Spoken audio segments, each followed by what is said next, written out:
Hormuz প্রণালী ঘিরে বিশ্বজুড়ে তেলের বাজারে চরম অস্থিরতা, যার সরাসরি প্রভাবে টালমাটাল দক্ষিণ পূর্ব এশিয়ার অর্থনীতি। আকাশচুম্বী তেলের দাম আর বিশাল অঙ্কের ভর্তুকির চাপে পিষ্ট এই অঞ্চলের দেশগুলো। জ্বালানি নিরাপত্তা নিশ্চিত করতে গিয়ে রাজকোষে টান পড়ায় তৈরি হয়েছে নতুন সংকট।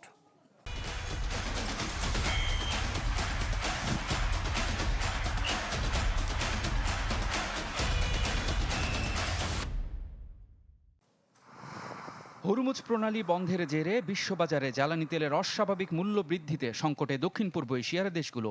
পরিস্থিতি সামলাতে সরকারগুলো বিশাল অঙ্কের ভর্তুকির চাপে পিষ্ট হচ্ছে।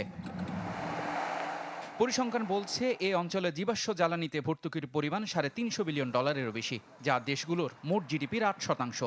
মধ্যপ্রাচ্যের উপর এই দেশগুলোর অতি নির্ভরতা সংকটকে আরও ঘনীভূত করেছে। 2025 সালে ফিলিপাইন অপরিশোধিত তেলের 97% এবং ভিয়েতনাম 92% আমদানি করে। অধিকাংশ দেশেরই কৌশলগত তেলের মজুদ 30 দিনের নিচে হওয়ায় তারা বৈশ্বিক যে কোনো ধাক্কায় চরম ঝুঁকির মুখে পড়েছে।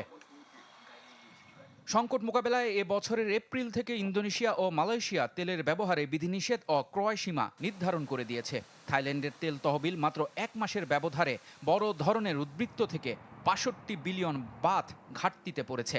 পরিস্থিতি সামলাতে থাইল্যান্ড $617 মিলিয়ন ঋণ নিতে বাধ্য হয়েছে। অন্যদিকে ভিয়েতনাম দাম স্থিতিশীল রাখতে $303 মিলিয়ন তহবিল ঘোষণা করলেও কর ছাড়ের কারণে প্রতি মাসে হারাচ্ছে বিপুল রাজস্ব।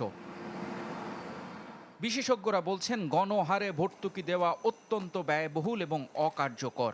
ভর্তুকির অর্থ সাশ্রয় করে বৈদ্যুতিক যানবাহন ও জ্বালানি সাশ্রয় প্রযুক্তিতে জোর দেওয়ার পরামর্শ তাদের।